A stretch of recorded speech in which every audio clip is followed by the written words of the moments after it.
In this video, we're going to take a look at multiplying mixed and also improper fractions.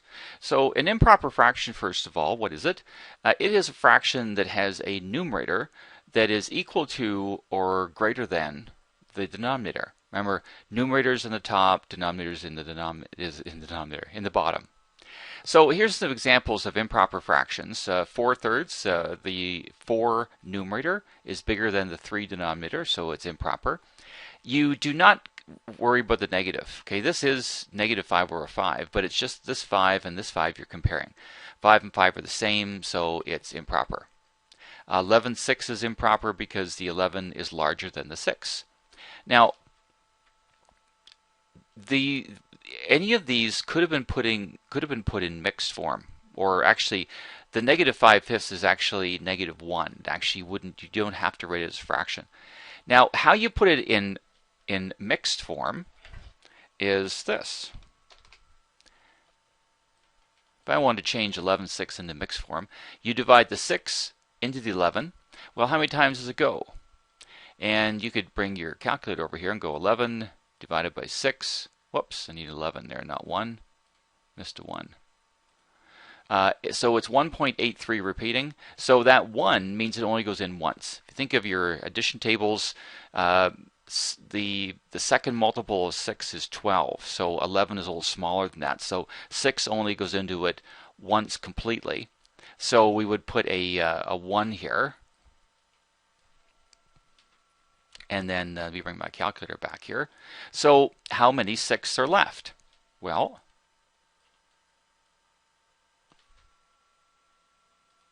to figure out how many 6s are left, you would actually take the 11 and subtract. Now there's 1 6 here, so that's 6. So 5, so there should be a 5 up here in the numerator. Okay, so we get that 5 by taking the 11 and subtracting 1 times 6, or this 1 times 6 here. That's where the 5 comes from. We'll do some more on the examples in the next page too, but that's where we get this 5 from. So to multiply fractions, you have to convert, first of all, any mixed fractions into improper form first. And once you have an improper form, you multiply the numerators together on top and the denominators together in the bottom. So now we're going to talk here about how you convert mixed to improper form. So 3 2/5 is my example here. Now the 3 is the same. 3 is the whole number part. So the whole number 3 is the same as 3 over 1. So I want to have the same denominator as the 5 here. So if I multiply this by 5 on top and on bottom, then that's where this 15/5 comes from. So 3 is the same as 15/5. Now the reason I put a plus here is because when you say 3 and 2/5, it really means 3 plus 2/5. We don't normally write the plus between them, but it actually means 2/5 more than 3, so they're added. So the 15/5 added to 2/5 would be 17/5. Now, we don't normally go through this whole procedure to change mixed into improper form. Let me get rid of my writing right here. What we would normally do is we multiply this 3 by this 5. So 3 times 5 is 15, and then you add this 2 in the numerator to get the 17. It's still over 5 because this is fifths. So whatever denominator's there is what it's over top of. So that's how you change mixed into improper form, and you'll see some more as we go through the examples in the next page. So example number 1, we're multiplying 2 3/4 by 5/2. So I need to change 2 3/4, that's the mixed one, into an improper fraction. So I would go 2 times 4 is 8, plus 3 makes 11. So that 2 3/4 is 11/4.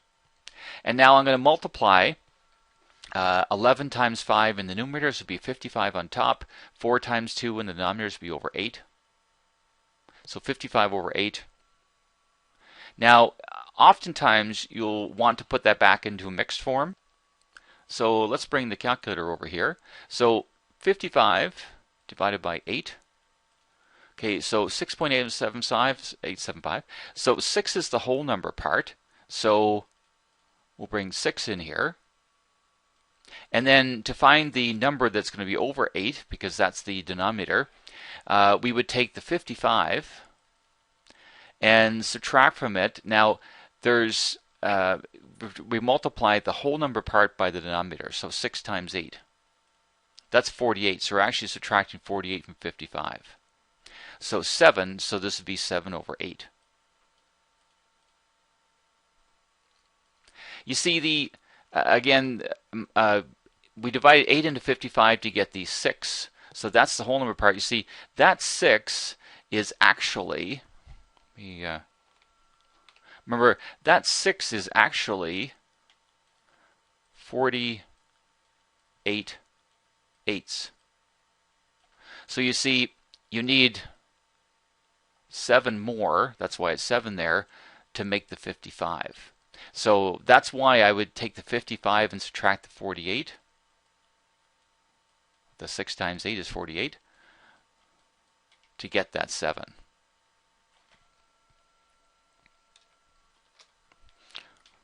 Okay, so that's the final answer for number 1. So for number 2, we're going to change the 5 1/3 into an improper fraction, same with the 4 2/7. And so, let's bring the calculator over here. So 5 times 3 plus 1, so 5 times 3 plus 1. So that's going to be 16 over 3. And then 4 times 7 plus the 2. So that's going to be 30 over 7. So 5 times 3 is 16 over 3. 4 times 7 is 28 plus 2 over 7. And so we're going to multiply those together. So we would go 16 times 30 in the numerator and 3 times 7 in the denominator. So it's going to be 480 over 21. And always check and see if it'll reduce. 3 divides into both of these evenly. So if you take your calculator, 480, so I'm dividing the same thing into the top and bottom, 480 divided by 3, and also 21 in the denominator divided by 3. So that's going to reduce to 160 over 7. So what you normally write on paper is this kind of thing here. We're going to divide 3 into that, goes 160 times. We're going to divide 3 into this, goes 7 times, so we get 160 over 7.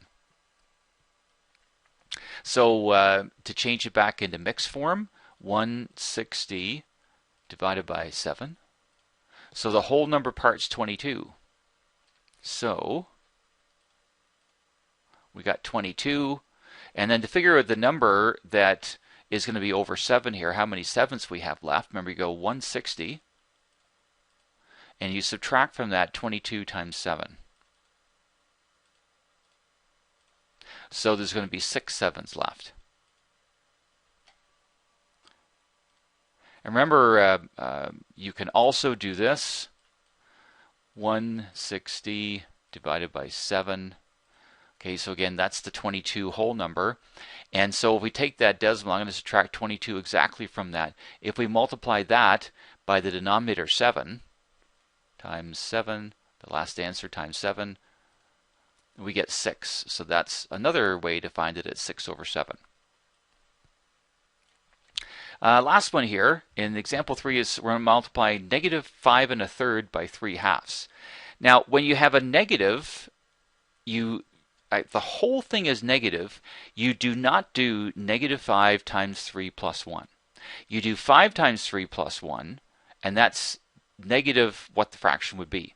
So don't multiply the whole number negative 5 by 3. There's a way to do that, but it's kind of complicated. See, we want to go 5 times 3 and then add the 1 on top. Okay, so that's going to be 16/3, and it's going to be negative. The way you could do it with negatives, and again, it's kind of complicated. You'd have to go negative 5 times 3 plus, and this is the whole thing's negative, so you could instead of adding 1, you could add negative. So it's negative 16 over 3. So you could do that, but it's easier to just go 5 times 3 is 15, plus 1 is 16, so it's negative 16 thirds.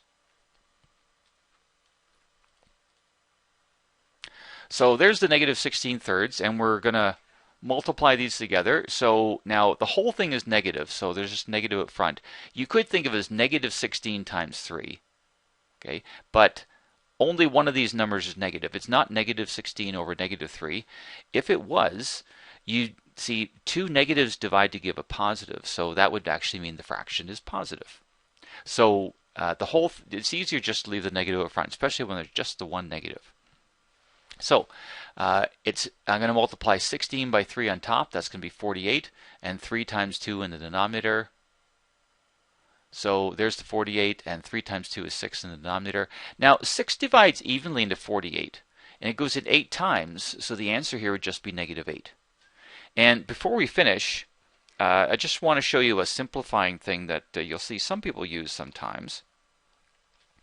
Some people you'll see do this. In the multiplication part, I'm looking up here. Some people will do this and say, oh, there's a 3 in the denominator, and there's a 3 in the numerator here. So we could divide 3 into both of those. 3 goes into itself once, and 3 goes into that once. So this is a way to reduce it and not have to reduce at the end here. And also, 2 goes into itself once, and 2 goes into 16 8 times. So now the answer is negative, so there's the negative. And so this is actually really 8 times this 1, which is 8 on top, and 1 times 1 on the bottom. And 8 divided by 1 is 8, so there's my negative 8 answer. So that is a way to simplify it before so you don't have to simplify it after you do the multiplication. So just a little different way to think of it. And that's the end of the video.